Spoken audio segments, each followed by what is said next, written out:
If you're watching on social media, feel free to ask questions. Go ahead and share this out. I'm going to kick this on the FM. Here we go.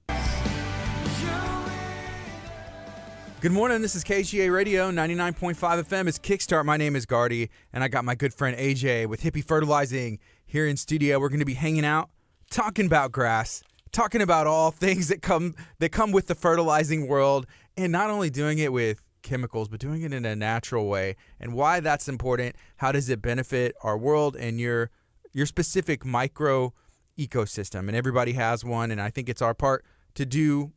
If we come together and we all do our part, then it's going to make a difference in the world and on our footprint and everything.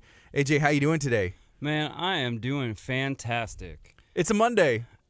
But Mondays are great. You know why? Why? Because they're the first day of the week, so it allows a whole new week of opportunities to come at us. Yes. So I'm doing my best to be prepared to seize all the opportunity I can. What you got going on this week? Fortunately, it's kind of the same thing. You know, fertilizing lawns, spraying some hippie juice, putting some soil down. Going to be doing a lot of lawn restorations tomorrow. Fortunately, I got a guy, Susano, with Susano Landscaping, helping me get that completed, so I can take some of that labor off my back. You know, one back to live, man. Yes. One back, one life. So if somebody hasn't had the opportunity to meet you yet, can you kind of explain what you offer? What do you do? I offer organic fertilizing. I'm the owner of Hippie Fertilizing. You know, nobody knows grass like a hippie. Make it grow so good it's kind of trippy. But everything I do is based on supporting soil biology, improving soil structure, and doing things naturally so that we can have a positive impact on our environment, on our ecosystems, on our community, right? Cleaner soil, cleaner air, cleaner water. It's what it's really all about. And, you know, so you can have an amazing lawn. I can help you improve your soil structure, help you, you know, in some cases reduce your irrigation needs, right? Right. Or help you the irrigation that you do use be much more effective. And so here's a cool thought that just popped in. If you have a really healthy lawn and landscape, it can actually reduce the temperatures around your home because it collects some of that heat, like in the middle of summer. Okay. So, you know, even trying to cool down houses sometimes when we have awesome green lawns. Yeah. Well, that's one thing I think we were talking about before we went on air was the temperatures of the grass. And whenever you water, you kind of get told traditionally, like, you got to water your grass. You got to water your grass. But it's almost shifting your mindset to cooling the grass. Can you talk on that? Cooling the soil. Absolutely. So someone asked last time I was in here, is there a peak or a best like soil temperature? Mm-hmm. And there is. I didn't know what it was then. I have a better answer for that now. All right. Most of our bacteria that is going to be doing the heavy lifting for us microbially in the soil is going to be active between like 77 and 95 degrees. All right. So, yes, there is definitely a most active soil temperature, but kind of to go along with what you were saying, cooling soils, all right, once it's above 95 degrees, and especially 99, 100, once it gets to that, microbial activity shuts down. A lot of the processes shut down that should be happening in your soil to help your turf, your lawn, your grass thrive. So in the middle of summertime, when we're getting these peak 115 real field degrees out there, and if you ain't mowed your grass in the middle of August, maybe you should. Give you some appreciation for them lawn dudes and me spreading soil. Yeah, yeah. But it's not just about just watering your lawn anymore, right? It's about cooling your soil down so it can continue to stay healthy and active and thriving for you in the middle of August. So in the middle of August, should you be cooling your soil every day, every other day? Does it depend? So, you know, often with a healthy turf, right, I would say water in, and this is going to vary per lawn, but water in twice a week. And it really, you know, there's other variables. Has it been raining? Mm-hmm.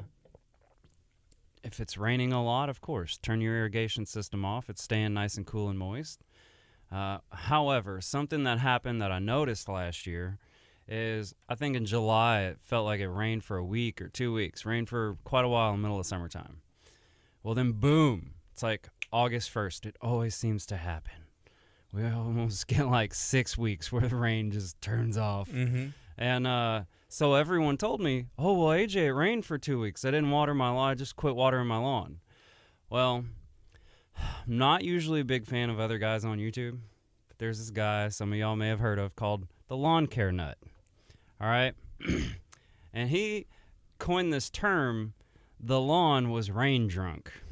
Okay. All right? Okay, So it quit raining for 3 days, 115 real field degrees. People turn off their irrigation completely. Now the lawn has a rain hangover. Right. Like, no. Because it was used to being like wet the whole time yeah. and cool. So we went from cool, rainy, overcast to boom, sunshine, blazing, feeling like a a magnifying glass. It's just cooking us like little ants. Yeah. You know? And so I've learned, like, hey, I don't care if it rained for 2 weeks. Within 3 days after that, you need to water your lawn again. So it kind of helps mitigate that extreme you gotta from one to the other. Ease it off. Right. A little bit, because there was probably too much moisture. But still, if it's used to that, I find myself like doing that. If I go through like a health thing, or like I'm drinking a gallon of water a day, I'm drinking a gallon of water a day, and then if you just like stopped, oh man, you would feel super thirsty. You miss it. It's like your body would need it. Probably thirsty, tired, lethargic, you know. And then I know from personal experience, I do this to myself way too often. You go from being hydrated or, you know, whatever you're supposed to be to dehydrated, you can't think anymore. Mm-hmm. You don't function properly. Right. I'd be like, AJ, did you remember this? What time of day did you tell me that? And what was I doing? Right. No, I maybe didn't remember. I'm sorry. I was pushing a shovel and a wheelbarrow at 115 degrees. Yeah. So here's a comment from Jordan Porty. He said he finally got some hippie juice to put on the lawn, and I asked him, was it hard work? Was it hard work? He said, nope. He went to Tractor Supply and bought a chameleon fertilizer sprayer and sprayed the whole lawn. Yeah, that's what's up. That's I how you like do it, huh? those sprayers. They're good. They're easy. Hose and sprayer. So, Jordan, good job on that. Luckily, I mean, he got the quart of hippie juice. Yeah. Right? So, if you're used to fertilizing your lawn and doing that sort of thing, really, you getting the hose and sprayer like you talked about, the chameleon, should be fairly simple, right? There's also a Chapin one out there. That's okay. There's a couple out there that are good, and a couple out there that their settings are too small for, I think, hippie juice to go through that hose and sprayer effectively. So here's another comment from Jordan. He said he also used it on his money tree plants. On his money tree Spread some. I said, you need to give me some of the seeds for that money tree. I need to plant one, maybe a couple in my backyard, and I'm going to put some hippie juice on it. If it works, it works. Bro, hook me up with a money tree, too. I'm going to put all the good stuff on it. Oh, that's awesome. So you're listening to KHEA Radio. It's just after 9 o'clock. If you're watching, feel free to share this out. Hanging out, talking with AJ with Hippie Fertilizing. Right now we're talking about soil temperature. That's what it's all about. It's not necessarily, hey, you got to water the grass. You kind of got to shift your thinking. And it shifted my thinking when you said that a little bit before we went on air, because I never really thought of it that way. You know, I didn't really think about it until I listened to that book, Growing a Revolution, that I told you about last time. Yeah. And he's talking about soil temperature, and I'm like, wow. Okay, so there's still more to it. There's so much for me to learn. Yeah. It's never ending, but I love it. It's fun. Yeah. Can we keep talking about the soil temperature? Like, what happens at different degrees? So, I would say let's shift a little bit, but keep it on temperature. Okay. Like you were saying. Mm-hmm. Or at least so right now, looking at this app that I use, a friend introduced me to something called Yard Mastery. It tells the average soil temperature. Right now, it's about 60 degrees. We're starting to get a little bit of activity, but of course, it's not like Houston traffic in the morning yet. Okay, so it's something to pay attention to. It's still good to feed the lawn and the soil, but just know, we're prepping it right now, so it's going to have carbs and food and everything for when it does warm up. Okay.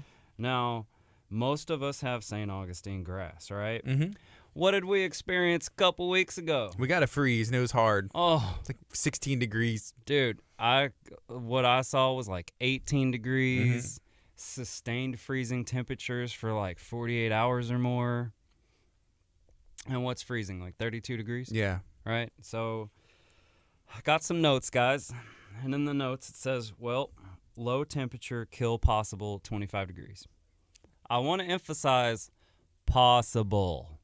Just because your lawn is yellow or brown, don't worry, it's going to turn around. Most likely it's just dormant for the first time you ever saw it dormant. Yeah. Okay? We've never seen it before. We're not used to this. Right. Like, what? It's all brown? Whoa. Mm-hmm. Anyway, 50 degrees. Initiation of dormancy occurs resulting in discoloration. We definitely had below 50 degrees, which before that it was a rather warm winter.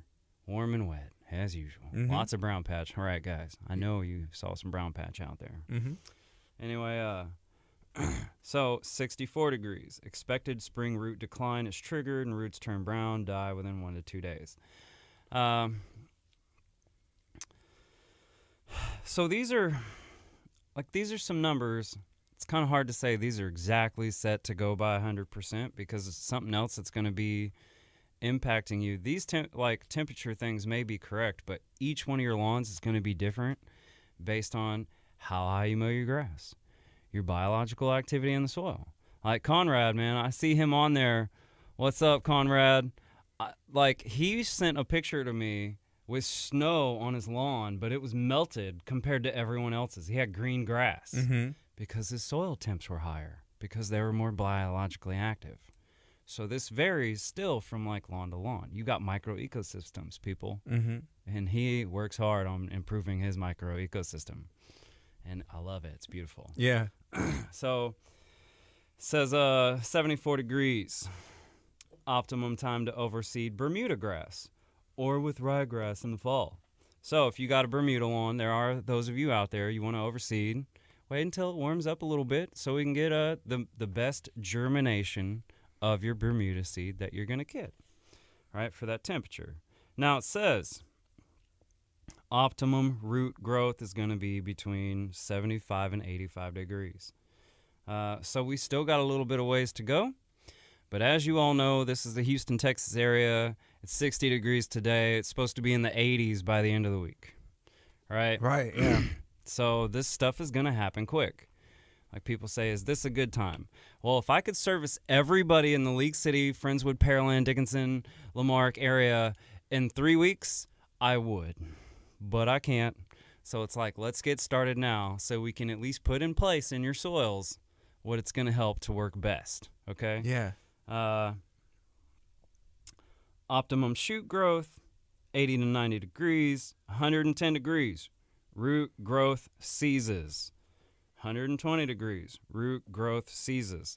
Now, I see this, and I mean, you have to look up things in 10 different places to try and really put together good information, because if you look up these things, you're going to find a slightly different answer everywhere, okay? Don't ever say you can't. He's talking about servicing everybody in the whole League City, Jordan, Galveston County area. Man, I appreciate it, bro. You're right. We can get it done. We're start today. It's gonna get doing my get it best. I got to go out to Bay Cliff after this, and then I'm just gonna be working my rounds. Yeah. So again, like it talks about the temperatures where root growth ceases and shoot growth ceases. Okay. Here's a huge factor that's going to save your biscuits. Because summertime is coming quick, y'all. Everyone was bundled up for a week and going through craziness. You all know you're going to wish it was cold again. Yeah. Right? But not that cold. No, not that cold. Yeah. Please, God, no. We went into survival mode. Yeah. Some of us really, really did. Some of us, fortunately, didn't have to, but I think all of us got a little taste of like, ooh, what to be grateful for. For sure. I know I sure was like, thank you, God, I am where I am. Mm-hmm. For sure. Growing your grass longer. I stress it all the time. I'm going to keep stressing it because it's always going to be a stinking problem. Mm-hmm. Your St. Augustine grass is not golf turf.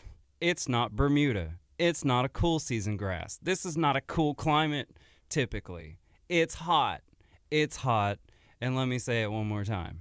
It's hot, right? Yeah. So grow your grass long. Let it be high. 4 inches or more. That's pretty high, though. I mean, on average, what do you see when people cut their grass? What do they normally let it grow to? Like 2 inches. Okay? Yeah. And just so you know, there is 100% always a correlation between your root growth and how long your roots are to how long your grass is.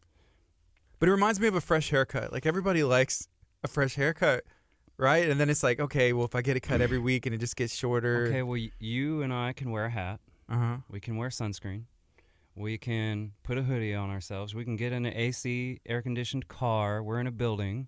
I love haircuts. I got one yesterday. Looks good. I saw you take your hat off earlier, fix your hair, but it looks great. Thank you. You know, the hippie got the haircut. Hippie with the haircut. That's right. Got the trim. I'm like a bougie hippie, man. Good to I go. Like looking clean. Yeah.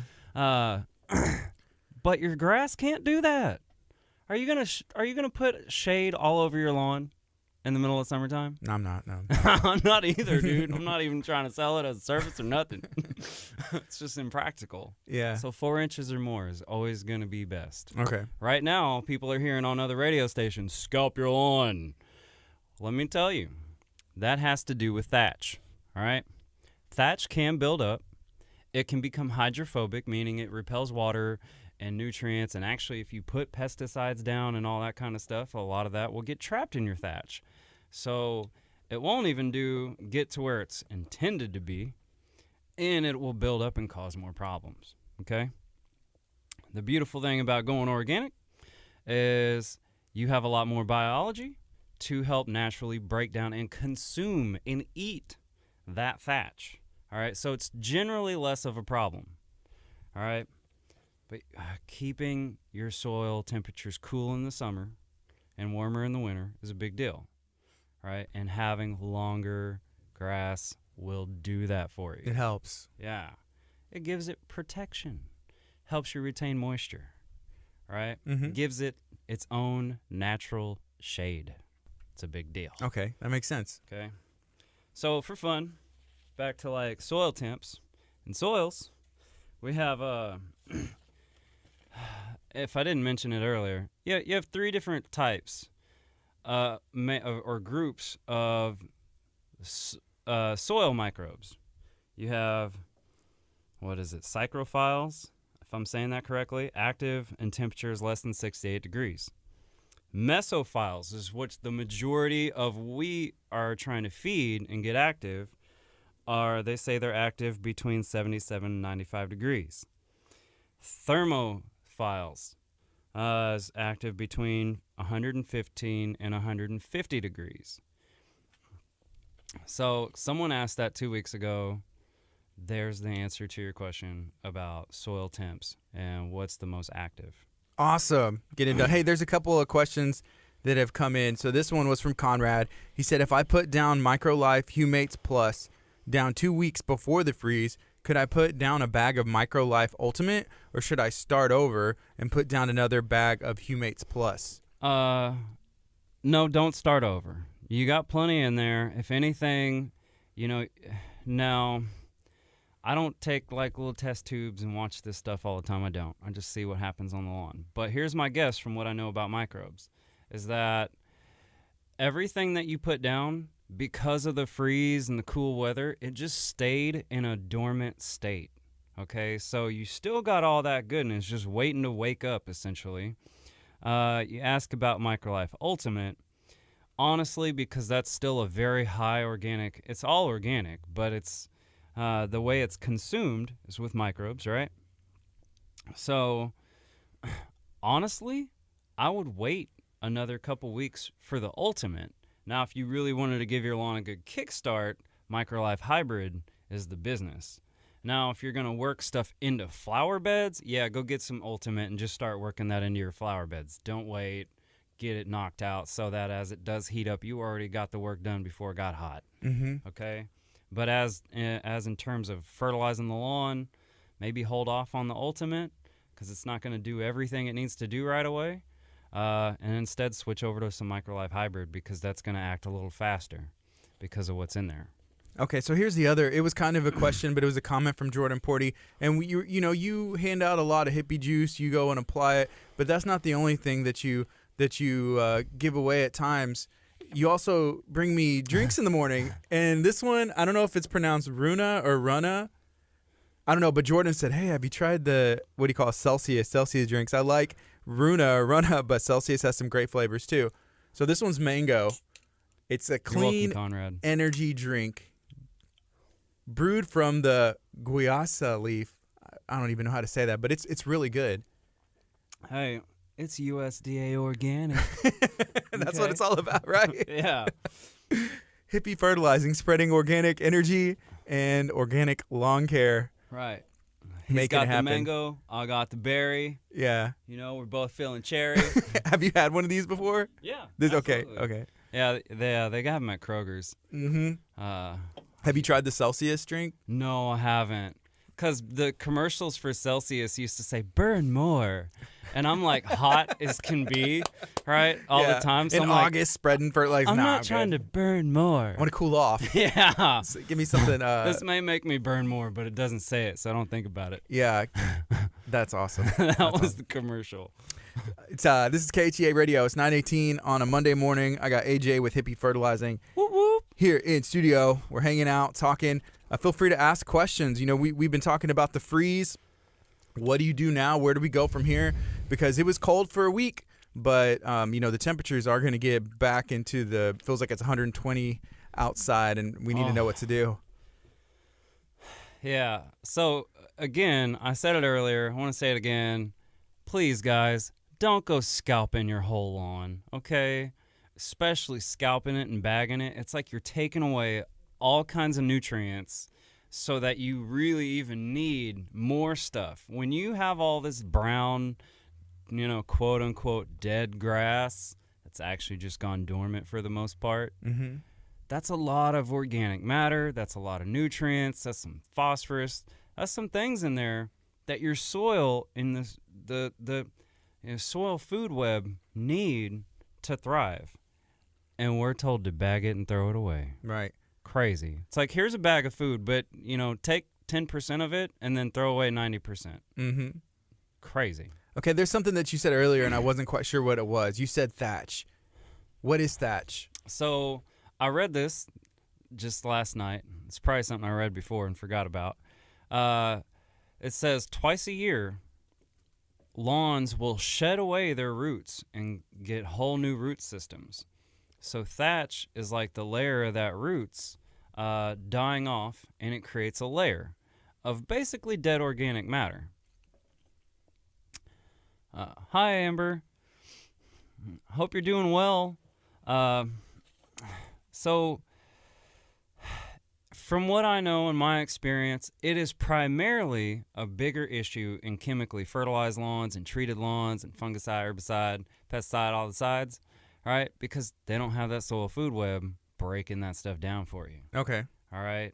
So in chemically instructed lawn care programs, you're supposed to thatch and core aerate and do all this stuff every year because, well, everything that does it for you, you're kind of murdering it. So you have to do it. Yeah. Mm-hmm. And then everything that you're told to do over time works less and less. Kind of like us drinking energy drinks, right? Yeah, you need more. Right, all the time. Like, if you start off with one, you're like, bing! Then you end up with two. Yeah. Whatever it takes to get the job done. Shout out to Texas First Bank for keeping my drink cold in this koozie. Would. Yeah. I feel you. So it's like, you should still feed a turf. You want a pretty lawn, you want green grass. What? I see you laughing there. Lawn turf is hungry. Like, our whole area is meant for, like, really, like, prairie grass and stuff. And it's something I thought about the other day as I'm doing a couple lawns in neighborhoods called the Meadows. Got the Meadows this and the Meadows that.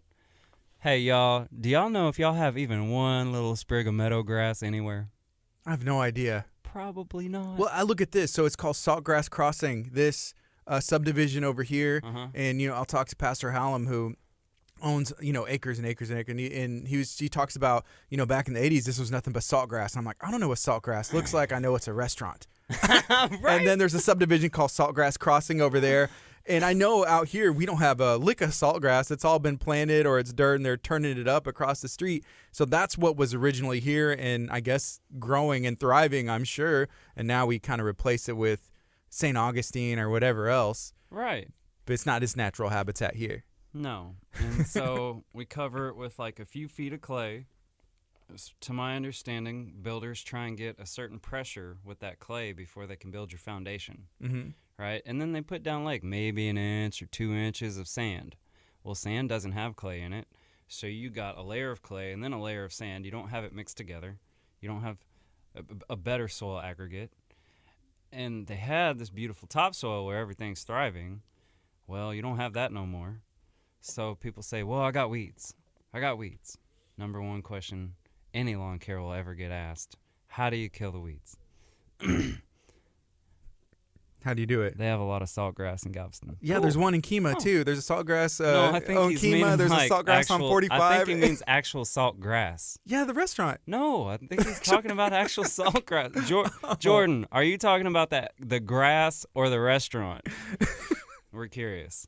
I'm sorry. Okay, I was talking about some clay and sand and soil aggregates. So you don't have soil aggregates. You don't really have topsoil. All right, topsoil is a lot of stuff. It's silt, it's clay, it's sand, it's microbes, it's roots, it's all kinds of good stuff. Yeah. People say, "Whoa, how do I kill the weeds?" And I'm like, "Whoa, do you know that the weeds have like an environmental and ecological purpose?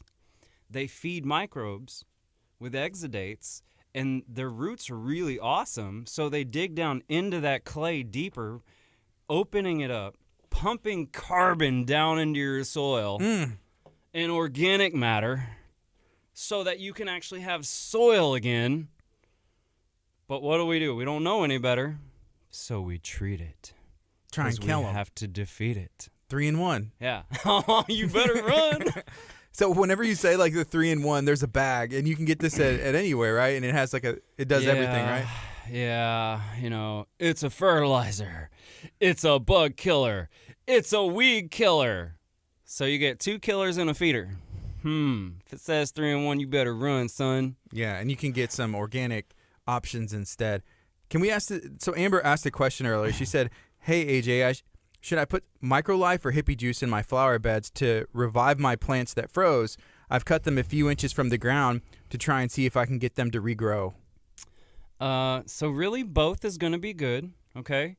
Hippie juice is going to be faster acting because it's a liquid, so it's going to be consumed quicker. Microlife is going to be a little bit slower to break down because it's almost like, the difference between a drink and eating solids, right, in your soil. So both are going to be really good, and also both are going to be good because they're both going to add something that I really never thought about too much until recently.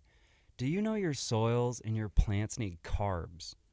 Carbohydrates. I didn't know that. I didn't really think about that either. My lawn's on keto. Well, let's give it some bread. Okay, it needs carbs. What does that do? It helps with that sugar production, right? It helps essentially feed and almost like allows the soil to burn calories. Okay, so like you want to give it the right kind of calories to burn. It's kind of like potato chips, not good calories, right? Complex carbs in a smoothie and stuff like that, good calories. So we want to give it healthy calories so it can have calories to burn so it can work for you. Okay. So it can naturally aerate your soil. So hippie juice, it's a liquid, and then you got the other options, which you would have to digest, kind of like our body. If we put something in, it's like it would soak in easier. Well, you got to digest both of them. Okay. Right? But it's almost like the difference of, liquids can be consumed and absorbed through your small intestine, so it goes faster, right? It absorbs faster. Solids have to go through like more of the process in your body, so it's a slower process, has to get broken down more. And that's similar to how it works with liquid fertilizers or soil amendments to granular fertilizers or soil amendments.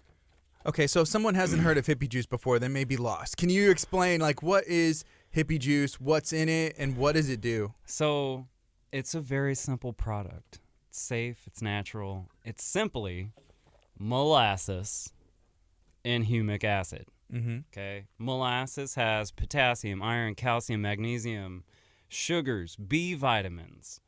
All right, it's an explosion of goodness and life for your soil and your plants. Those sugars are the carbs that you want to give your plants and your soil microbes to do the job for your plants and feed them correctly. Humic acid also has lots of minerals. It increases what's called the, I think it's the, some of these words are tough to say sometimes. Dude, they're tough to hear sometimes. I'm like, I don't even know, am I hearing Like this the correctly? cation exchange rate. Okay. Okay, basically it opens up the amount of things that like stuff can do. You can have, let's say phosphorus in your soil, but it can be locked up. Mm-hmm. And so humic acid and its properties will help unlock it, right? So it helps open up clay soils, it adds minerals, it chelates things. Just chelate is like a fancy term for making available to, okay. All right? Humic acid does wonders of stuff, and it's safe, all right? One of my main rules in my business is I can't touch it with my bare hands. I'm not putting it on your lawn because your health, your safety, your kids, your dogs are way more important to me than killing a weed. Right. You know? Something Dr. Chop always says is your health, your life, your choice. And it goes with your yard too. You know, if you put something on there, it's, I'm trying to think of the right way to say this, but you have to pay the consequence. You know, if you talk about how you touched those chemicals in the past and the effects that it had on your body, but you want to put something out there that's going to be safe for your pets who are literally crawling in the grass and are like my kids. I have kids out there playing in the grass and stuff. One of the number one reasons for people and their dog pets skin allergies is lawn care products. Mm-hmm. Lawn care products. I've had so many customers be like, man, my dog quit itching all the time. What's the difference? Well, you don't have fake green anymore. You have Hippie Fertilizing. You can drink what I use. You shouldn't touch what they use. Yeah. So how can somebody get some Hippie Juice, and what's the best way for them to spread it? I think you offer it as well, but they can also get it online somewhere. So at hippiefertilizing.com, you click on the Order Services Here tab. You can buy quarts of Hippie Juice. They're $34.95. I know I should really know that off the top of my head. It's my own product. But I offer my services more, right? So we offer the service of going out there and spraying a super heavy dose of Hippie Juice for you. Of course, that's quite a bit more than buying the quart, but what you get on your lawn and your plants is also way more concentrated than you're going to get out of that quart. So me personally, I would say, hey, if you're a do-it-yourself kind of gardener, lawn care guy, or you got small little plants and projects, Hippie Juice is the bomb, all right, in the quart. But if you're like, hey, I'm busy, I ain't got time for this, and I want a whole lot put down on my lawn, and I want you to do it for me, then the Hippie Juice service is for you. All right, and both of those can be found at hippiefertilizing.com. But our number one service right now is the Hippie Juice Plus Granular. So I put down Humates Plus, put down some Hippie Juice for you. I bring it. I do it. You don't have to do any of the heavy lifting. All I tell you to do, literally, is water your lawn and typically do nothing because I don't even want you to mow for a while sometimes. Yeah, so if you sprayed Hippie Juice today on somebody's yard, when can they go out and run in it, play in it, the dogs be in it and everything? Okay, in one sense, immediately because it won't hurt you at all. In the other sense, it's a very dark substance and it can leave stains on concrete, white carpet, stuff like that. So wait until it dries or water it once after we're done to help soak it deeper into the soil. Yo, what's up, Danny? Hey, so here's another comment from Conrad. He said it's also safe for a mini pig who loves to chow down on some microlife. Does Conrad have a guinea pig or something? Oh, it's not a guinea pig. It's a real potbelly pig. A potbelly pig? Yeah. Yeah. And he's going and having some microlife. And he goes to town on that microlife. Yeah, I was putting a lot down the other day. Of course, I do every day. And my dog comes up and lays down to me and starts licking my shoes. I'm like, dude, get off my shoes. Is it licking, I guess, like microlife and hippie juice, whatever else is on there? It's all organic products. So I'll say with the hippie juice, people ask, like, it's got molasses, right? So they're like, is my dog going to eat up the yard because of the molasses? I've never seen it. It's the microlife products that they want to go to town on, because there's like certain products in there like bat guano and blood meal products that like they love it.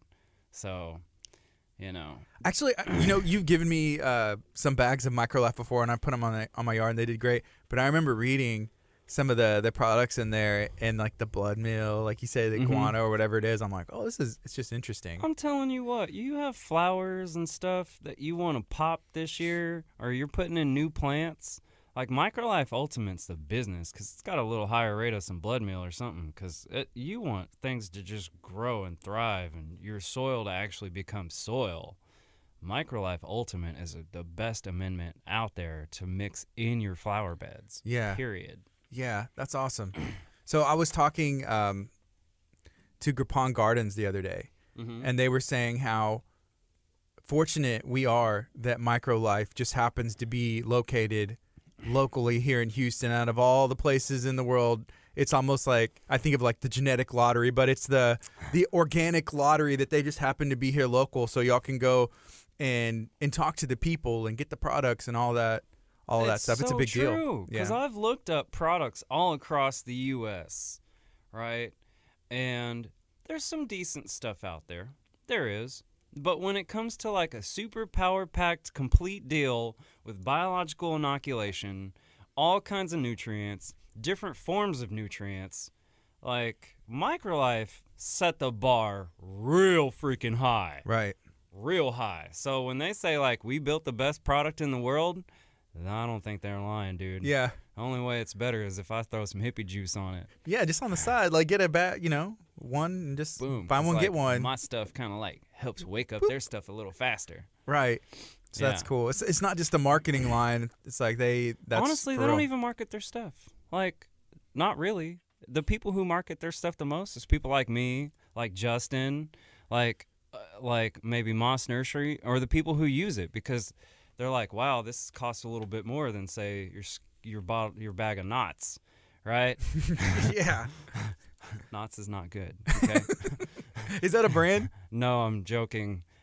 Replace the N with a S. Okay. I got you. And so, yeah, it costs more, right? Yeah. But it's like what you're getting in a bag is 100 times more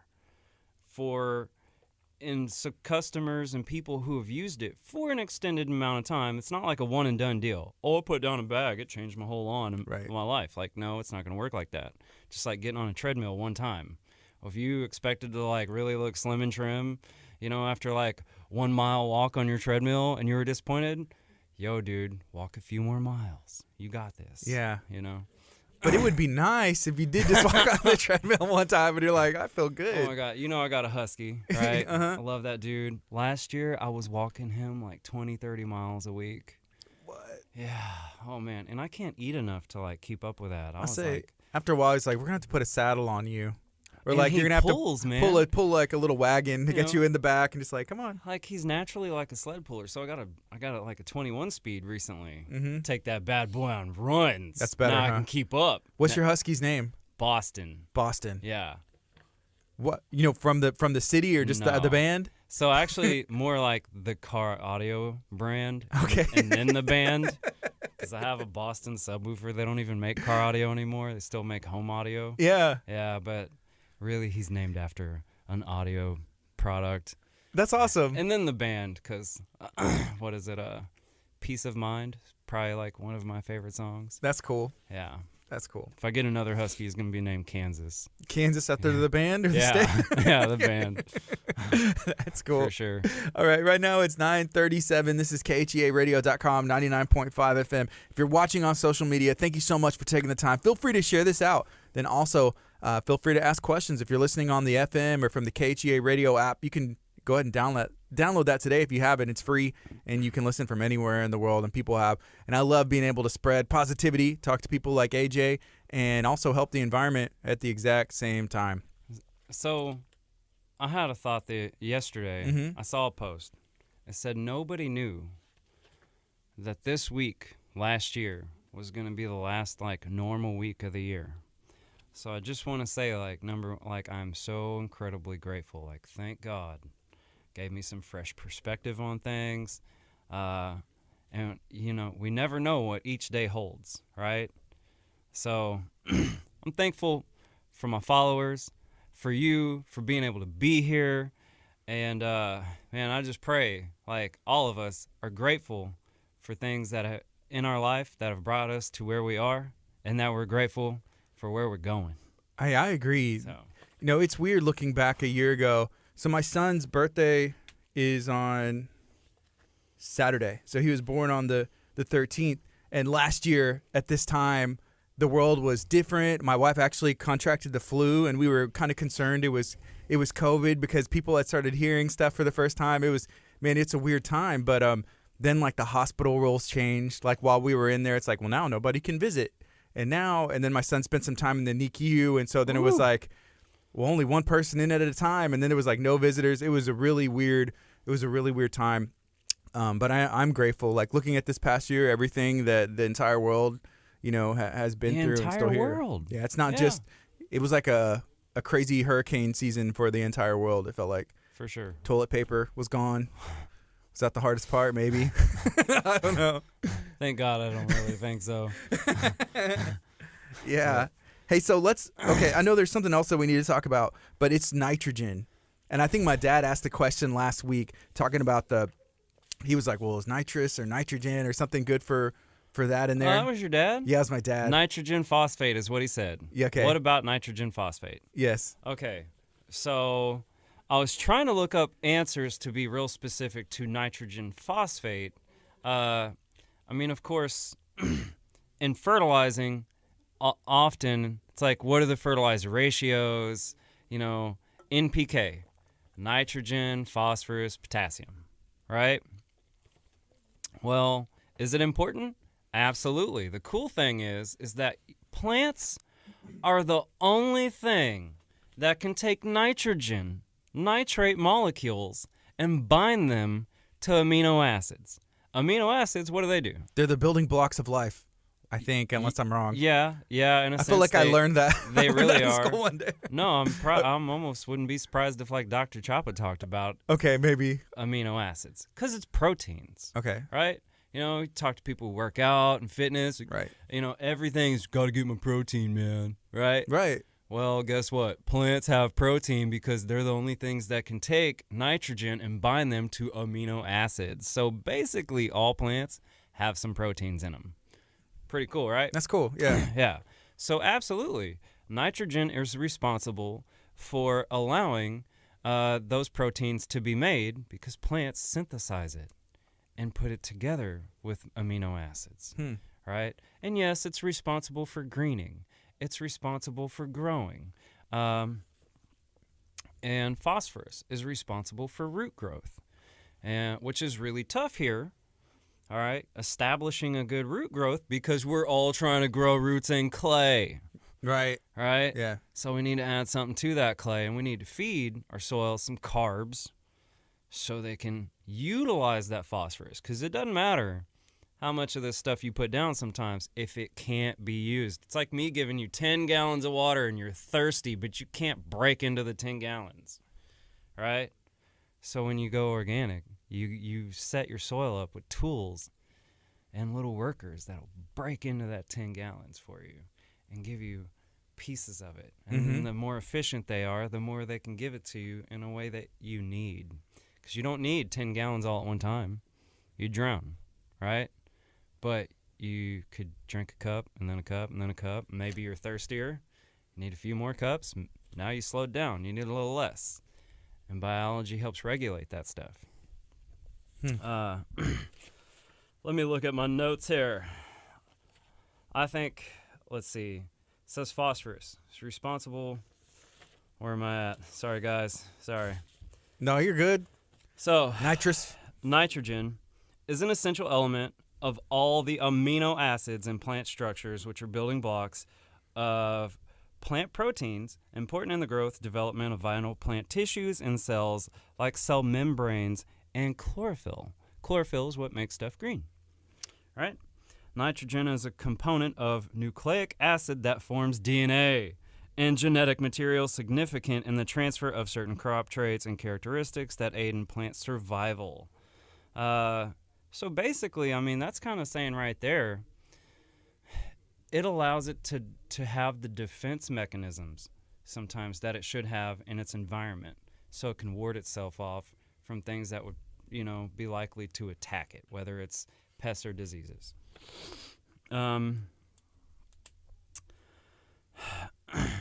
It also helps hold the genetic code in the plant's nucleus, chlorophyll being an organelle essential for carbohydrate formation by a component in that it aids in enhancing these features. Nitrogen is essential in plant processes such as photosynthesis.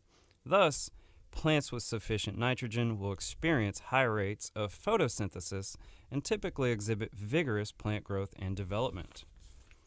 Now, so is nitrogen important? Absolutely, right? But the forms are also important. So you go and putting down some like high rate nitrogen. It's often binded with salts as a carrier. If it's not supporting the soil food web real good, back off that stuff. Yeah. Potato chips or a smoothie, guys. The smoothie. Right. It's the little decisions, and that one's kind of like the obvious choice. And I think in our health, it's become more obvious. Even talking to Billy at the Iron Den, it's like everybody kind of knows what they should be doing. Should you eat the potato chips? Should you drink the smoothie or eat an apple? Right? Mm-hmm. And it's the same way with the lawn. Or like even putting stuff in your body, you kind of, looking at the back of a can, it's like, do I recognize any of these ingredients? Can I pronounce them? Is this something that is good for me? Is it something organic and natural? Or is it something created in a lab, right? Right. Because if it's created in a lab or if it's natural, it also plays a huge role in, say, how your body or soil or the plant is going to recognize it and utilize it, and causes it to go through its natural functions, or is it just absorbed and it maybe does things too fast, right? And it can mess up, your natural functions. So, phosphorus, responsible for a number of functions. Also, the growth of plants is boosted by phosphorus, whose lack leads to weak plants that fail to produce as expected. Plants require capturing the rays of the sun during photosynthesis. The following are the main functions performed by phosphorus in the life of plants. Stimulates root development, necessary for the plant to get nutrients from the soil. Yes, we need phosphorus to build those roots because roots get bigger, and they're basically like, I don't know a great way to think of it right now, but they allow more doors and hallways to open up for like the things that are needed to come in and flow in to the plant. Boost the development of the plant. Plants require the nutrition for their development. Some of it gets a little redundant, I think. So, phosphorus is required for photosynthesis and also the storage and transportation of the nutrients throughout the plant. So, there's actually tons and tons and tons of phosphorus locked up in our soils. That's why, largely, some companies and even microlife have taken out that middle number, okay? Because, again, like what I do helps unlock things. Because often in soils, you have a lot of it, it's just not in an available form. So, is nitrogen and phosphorus important? Yes, but what's also more important is how we're going to unlock it, because these chemical forms, only very little bit can be used if they're not used right at the right time and applied and watered and all this stuff. And then you got a lot of leaching. I know it's something we've talked about before. It's a huge contributor to our waterways. It's called eutrophication. All right. Phosphorus gets leached out if it's not locked up in your clay. Like the chemical forms that you put down get leached out and can contribute to eutrophication.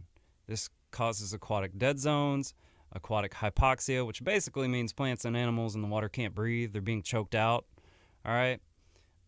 And it can even have a huge economic impact on fisheries, shrimp, oysters, all that kind of stuff. Even make you sick, like, oh, I got food poisoning. Yeah. Well, maybe if our waters were healthier, we'd be less likely to have food poisoning from seafood. It's a whole nasty mess. Yeah, we got our chemicals flowing back into the drains and going into the water supply, and the animals are exposed to it and drinking it. And right, or we get these algae blooms. Yeah. Right.